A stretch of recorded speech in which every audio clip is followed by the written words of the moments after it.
I'm a small-town guy, born and raised. For years, Halloween was just an excuse to hang out with friends. Maybe catch a scary movie, or hand out candy to kids. No big deal. But 3 years ago, everything changed. That night still haunts me, and I don't know if I'll ever be able to forget it. It was October 31st, 2021. And I was house-sitting for an old family friend, Mrs. Thompson. She had this huge, creepy Victorian house on the outskirts of town. The place had been in her family for generations. She left town for the weekend, and I'd agreed to keep an eye on things.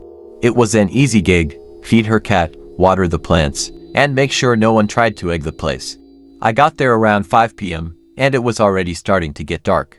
The house sat at the edge of some woods, and it always felt a bit isolated. As soon as I stepped inside, the air felt different, heavy. It was like walking into a room where someone had just been arguing tense. But there was no one there but me and the cat. I shook it off. It's just an old house, I told myself. Old houses always feel like this, right? By 7 p.m., the trick-or-treaters started showing up. There weren't many because, like I said, the house was way out of town. The kids who did show up looked nervous, like they didn't really want to be there. But they forced smiles for the candy. I figured it was just the spooky house giving them the creeps. I couldn't blame them. The place looked like something out of a horror movie. Around 9 p.m., the doorbell rang again. I opened the door to find no one. The front yard was empty. I stepped outside and looked around. There was nothing but the wind in the trees and the distant sound of kids laughing somewhere far off. I shut the door and locked it. When I turned back around, the cat Whiskers was staring at me from the foot of the stairs. His fur was puffed up, eyes wide. Like he'd seen something I hadn't. He hissed and bolted up the stairs, disappearing into one of the rooms. Great, I muttered. Just what I need. I decided to call it a night. No more candy, no more trick-or-treaters. I locked the doors, turned off the porch light, and settled on the couch with my phone, flipping through channels. The cat didn't come back downstairs. At around 11 p.m., I started hearing the noise. At first, it was faint, just a soft tapping sound, like someone gently knocking on glass. I ignored it, thinking it was the wind against one of the windows. But then it got louder, more insistent. I muted the TV and listened. It was coming from the kitchen. I walked into the kitchen and flipped on the light. Nothing. Everything was still. I checked the windows, but they were all locked from the inside. I stood there for a second, trying to shake the uneasy feeling creeping up my spine. That's when I heard it again, but closer this time. It was coming from upstairs. I'm not going to lie, my heart was pounding, but I'm a rational guy, so I figured it was probably the cat messing around. I grabbed a flashlight and made my way upstairs. Whiskers was nowhere to be found. The tapping sound echoed through the hallway, coming from the far end. Mrs. Thompson's house had this long, narrow hallway that led to the master bedroom, and every step I took felt like the walls were closing in on me. The door to the bedroom was cracked open, just enough for me to see the outline of something inside.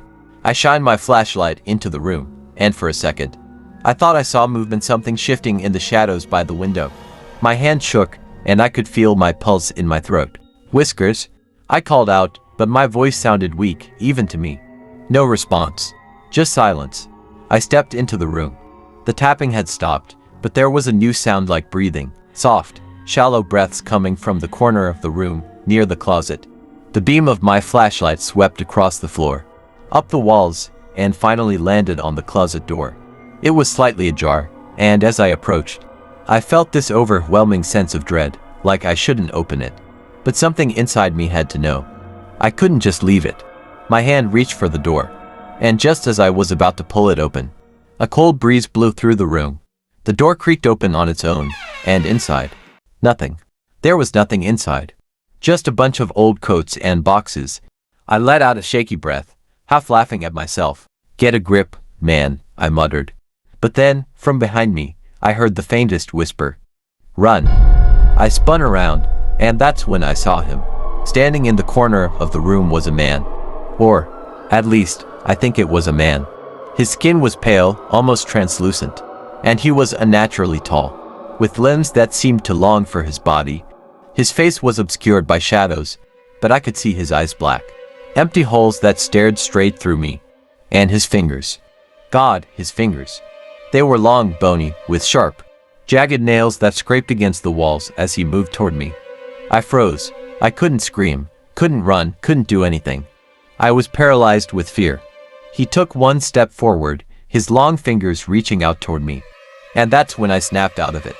I bolted from the room, slamming the door behind me, and ran down the stairs, taking them two at a time. I didn't stop until I was outside, gasping for air, my heart hammering in my chest. But the second I stepped onto the porch, I realized something was wrong. The house was dark, completely dark. The lights I'd left on inside were off, and the front door. It was wide open. I could still hear that tapping sound, but now it was coming from everywhere, like 1,000 fingers tapping on every window, every wall, every surface of that house. And then I saw him again. He was standing in the doorway, his long fingers wrapped around the doorframe, watching me, waiting. I didn't think. I just ran. I sprinted down the driveway, not stopping until I reached the main road. I called the cops, but when they arrived, there was nothing there. No sign of anyone or anything inside the house. Everything was just as I'd left it except for the cat. Whiskers was gone, vanished. I never went back to that house. Mrs. Thompson moved away not long after, said the place didn't feel right anymore. She never mentioned anything strange happening, but I could tell she knew something wasn't right. To this day, I don't know what I saw. I don't know if it was a ghost, a demon, or something else entirely. But every Halloween since, I can still hear that tapping sound. It's faint, distant, but it's there. And I know he's still watching.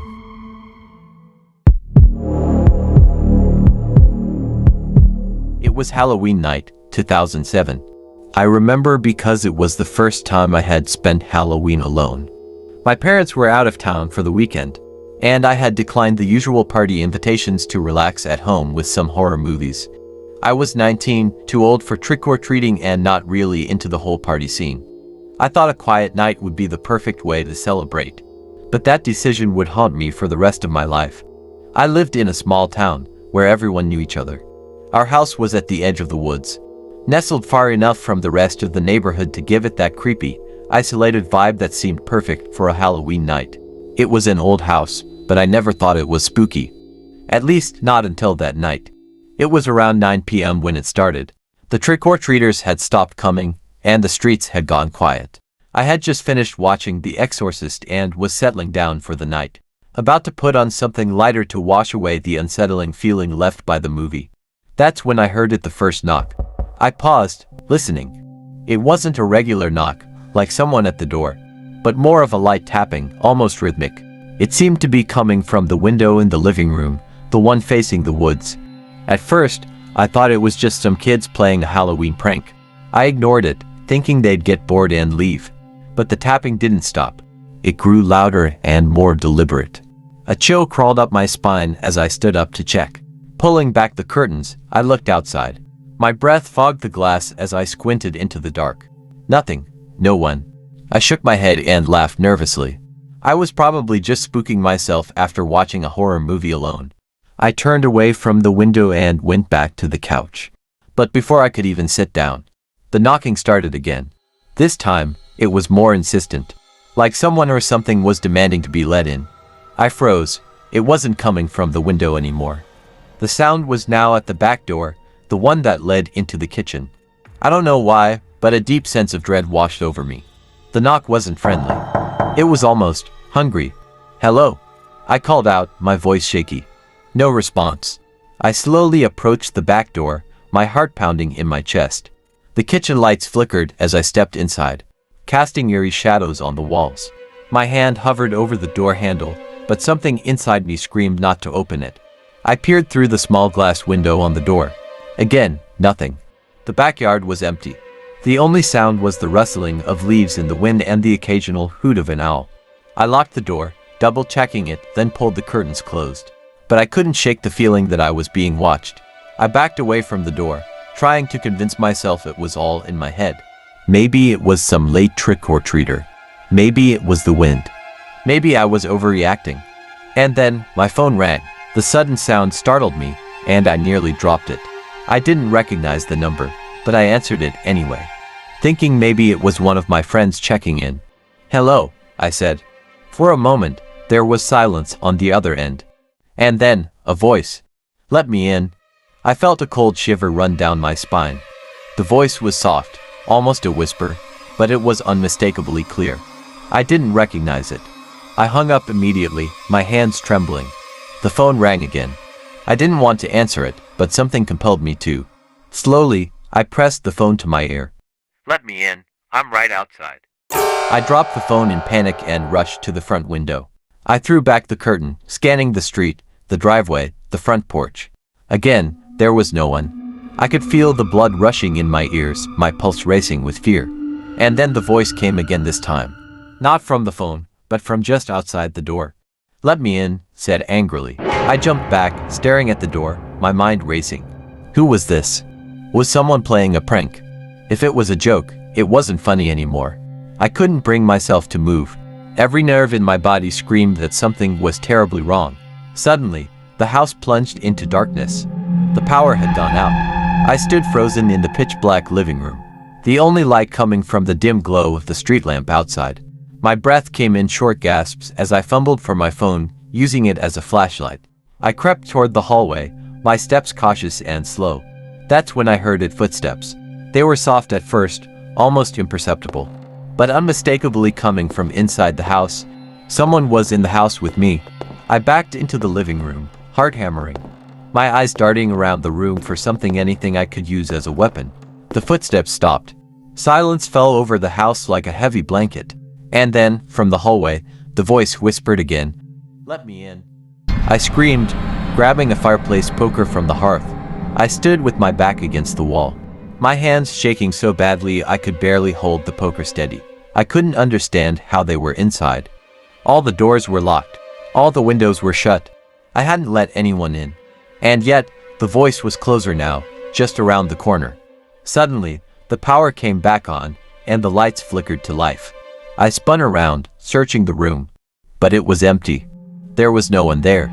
Breathing heavily, I darted to the front door, flung it open, and ran outside. I didn't care where it went, as long as it was away from the house. I sprinted to the neighbor's house, pounding on their door until they let me in. I must have looked like a lunatic, as wild with fear, babbling about a voice in my house.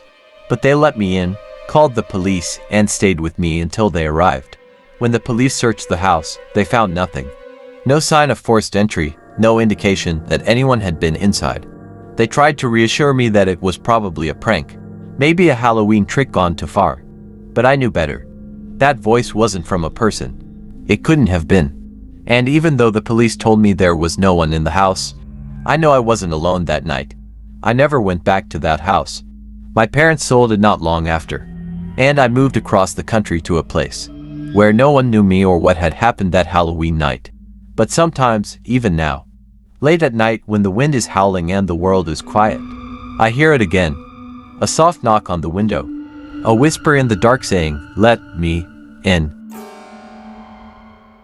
If you have any personal paranormal stories, feel free to send them to my email with clear grammar so I can easily understand. Don't forget to subscribe to my channel and hit the bell icon to get notifications for my latest videos.